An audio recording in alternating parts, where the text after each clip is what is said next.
देश में बरसों से ये परंपरा चली आ रही है कि हमें महिला लोग को माता पार्वती और उनको पुरुषों से कई गुना अधिक शक्तिशाली बताया गया है और समझदार भी। क्यों? क्योंकि घर की खुशियों को सलामत रखने के लिए भारत देश की वो हर महिला अपना सब कुछ लुटा देने को तैयार होती है। उनको ना ही भय लगता है, ना कोई उनके ऊपर टेंशन होता है कि कैसे करूँगी, क्या करूँगी, कुछ नहीं। वो इतनी ब्रेव होती है दोस्तों, इतनी बहादुर होती हैं कि कोई भी चुनौती क्यों ना हो, वो उस पर खड़े उतरती हैं और डट के उनका सामना करती हैं। वो सिर्फ अपना कर्म करती है, फल की चिंता बिल्कुल भी नहीं करती दोस्तों। आपने भगवद गीता अगर पढ़ा होगा पूरा तो उसमें भी यही लाइन लिखा होगा, कर्मण्येवाधिकारस्ते मा फलेषु कदाचन। तो उसमें कृष्ण जी भी हमें यही समझाने की प्रयत्न करते रहते हैं कि हमें सिर्फ अपना कर्म करना है, फल की चिंता बिल्कुल नहीं रखनी है। तो ऐसा ही सेम महिला भी हमारे साथ करती है, मतलब हमें खुश रखने के लिए, हमारे घर की सुख और समृद्धि बरकरार रहे, तो उसके लिए वो जी जान से मेहनत करती है, जी जान से उनके पीछे लग जाती है, खून पसीना बहा देती है, तभी तो हम इतने अच्छे से रह पा रहे हैं। दोस्तों, मैं आपको एक बात बता देता हूँ कि आत्मा के बेजान शरीर कुछ भी नहीं होता है। तो ऐसा ही महिला घर की आत्मा होती है और हम सब बेजान शरीर। और जब आत्मा ही नहीं रहेगी तो शरीर किस काम का? बताइए, शरीर किस काम का? मगर ऐसी महिलाओं का मान सम्मान करने के बजाय हम कुछ मूर्ख पुरुष जो हैं, हम जैसे कुछ मूर्ख पुरुष, उनको उनकी औकात दिखा देते हैं। उनको किचन संभालने के लिए देते कि जा भाई तू जा, तो किचन संभाल, तेरी वही औकात है, तेरी वही असलियत है। नहीं, अभी के ज़माने में ऐसा नहीं होता, लेकिन अभी भी कोई अगर महिला की पोजीशन में कमी होती तो इसी की वजह से, क्योंकि अभी भी ये परंपरा चालू है। पहले भी होती थी, अभी भी ये कुछ कुछ चालू है। तो इस परंपरा को हमें बंद करना होगा। इस विनाशकारी विपरीत बुद्धि को हमें मिटाना होगा। हमें जल्द से जल्द इसका कोई सॉल्यूशन ढूंढना होगा दोस्तों, जल्द से जल्द। इस मेंटालिटी को मिटाना होगा, अपने दिमाग से इसको उतारना होगा। महिला और पुरुष में कोई फ़र्क नहीं है दोस्तों, कोई फ़र्क नहीं है। सब एक समान है, भगवान के बनाए हुए दोनों अंश हैं। कोई समानता नहीं, उनमें कोई समानता नहीं है। लेकिन जो अभी भी ये मेंटालिटी के साथ जी रहे हैं ना, उनके लिए बहुत डेंजर है। क्योंकि जो लोग महिला और पुरुष में फ़र्क करते हैं, उनकी ज़िंदगी बर्बाद हो जाती है। उन मूर्खों को ये समझ में नहीं आता है कि महिला की वजह से ही हमारा घर में लक्ष्मी आ रही है।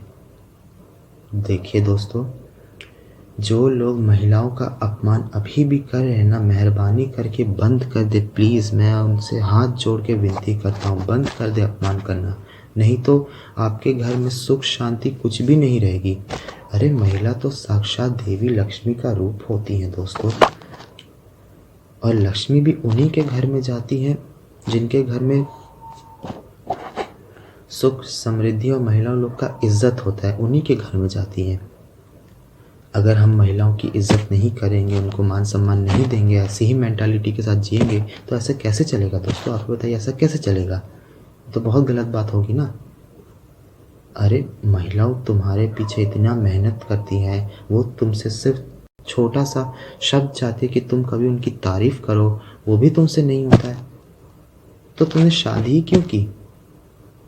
पति पत्नी के जीवन में हमेशा इस बात का ये मतलब खोट रहता है कि वो एक दूसरे को समझ नहीं पाते, क्योंकि मेंटालिटी ही ऐसी हो गई है दोस्तों। इस मेंटालिटी के चलते पति पत्नी का डिवोर्स हो जाता है, तलाक। को साक्षात 7 फेरे लेके, मंगलसूत्र डाल के, उनको भगवान का आशीर्वाद समझ के उस शादी को पंडित लोग संपन्न करते हैं। उस शादी को वो लोग तलाक नाम के सबसे कठोर, सबसे गंदे शब्द से उसको तोड़ देते हैं, इसी मेंटालिटी के चलते। दोस्तों, हमने महिलाओं को जितना कमज़ोर समझ रखा है ना, और जितना भयभीत, अगर वही महिला चाहे ना तो भारत देश को हमसे अच्छा चला के दिखा सकती है।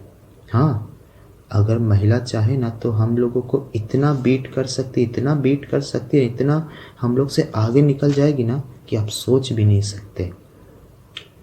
तो हमें महिलाओं का अपमान नहीं करना है, मान करना है, उनको सम्मान देना है, उनको रिस्पेक्ट देना है।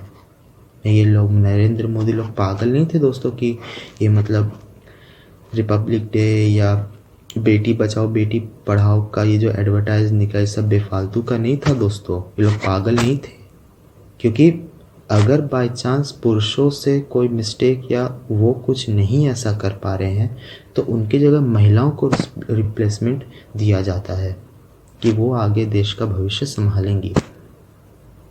और ज़रा आप सोचिए, जिस घर से महिला लोग पढ़ने के लिए निकलती हैं वो यही सोचती हैं कि वो आगे चल के देश का नाम अच्छा करेंगी, उज्जवल करेंगी, रोशन करेंगी, रोशन करेंगी, अपने देश को खूब डेवलप कंट्री बनाएंगी। मगर उनको क्या पता कि रास्ते में उनको कोई रेपिस्ट मिल जाए। नहीं, अभी मैं बलात्कार की बात नहीं कर रहा हूँ, लेकिन पहले जो बलात्कार हुआ उन्हीं की वजह से हुई है, इन्हीं लोगों की वजह से हुई है, मतलब महिलाओं लोग की वजह से नहीं, हम जैसे मूर्ख पुरुष लोगों की वजह से ही हुई है। जिस महिला को हमें मानना चाहिए, उनको सम्मान देना चाहिए, उसको हम लोग हाथों की कठपुतलियाँ बनाते रहते हैं, घर में लगा देते हैं। हम पुरुष लोग समझते क्या अपने आप को कि महिला लोग का हम रेप करें, बलात्कार करें, उनकी इज्जत लूटें, उनका वस्त्र हरण करें, उनको पढ़ने लिखने ना दिया जाए, तो ऐसे हमारा देश आगे बढ़ेगा? नहीं बढ़ेगा, बिल्कुल भी नहीं बढ़ेगा दोस्तों। ये हमारे भारत देश के मुंह पे तमाचा मारने वाली बात होगी। आपको शायद मालूम नहीं, लेकिन कोई कोई फॉरेन कंट्री में प्रेस कॉन्फ्रेंस होती है तो ऐसा होता है कि वो लोग इंडिया को इतनी गालियाँ देते कि आप सोच भी नहीं सकते। तो इसलिए मैं कह रहा हूँ दोस्तों, ये सब करना बंद करें प्लीज़। अरे महिला तो साक्षात देवी माँ लक्ष्मी का रूप होती है। अगर हम उनकी इज्जत नहीं करेंगे तो हम लक्ष्मी माँ की क्या इज्जत करेंगे? लक्ष्मी भी सदैव उन्हीं को मिलती है दोस्तों जो महिला लोग का मान करता है, सम्मान करता है। सही मर्द वो होता है जो महिला लोग का मान सम्मान, उनके इज्जत के लिए कुछ भी कर सकता है। इसलिए मैं कह रहा हूँ दोस्तों, महिलाओं लोग का अपमान नहीं, मान करिए, सम्मान करिए, जितना से ज़्यादा हो सके उनको फुल रिस्पेक्ट दीजिए। और अभी भी जो लड़कियां, जो गरीब लड़कियां पढ़ नहीं पाती, उनको खूब पढ़ाइए, खूब लिखाइए, ताकि वो हमारे देश का उज्जवल भविष्य बना सके। आप एक बार उनके पीछे भरोसा करके देखिए, उनको ये मत लगने दीजिए और आप भी ये मत समझिए कि वो हमारे ऊपर बोझ हैं। जो ये लोग समझते, इसलिए उनके घर की लक्ष्मियाँ उनके हाथ से चली जाती हैं। एक बार आप उनके ऊपर भरोसा करके देखिए, फिर देखिए वो आपका नाम कैसे ऊंचा करती हैं। जैसे आपने हम लड़कों पे भरोसा किया, वैसे वो भी तो आपकी लड़की ही, आपकी फूल सी बच्ची है। आप उस पर एक बार भरोसा करके देखिए, फिर देखिए कि वो आपका नाम कैसे उज्जवल करती है। फिर देखिए हमारा इंडिया कहाँ से कहाँ पहुँच जाएगा।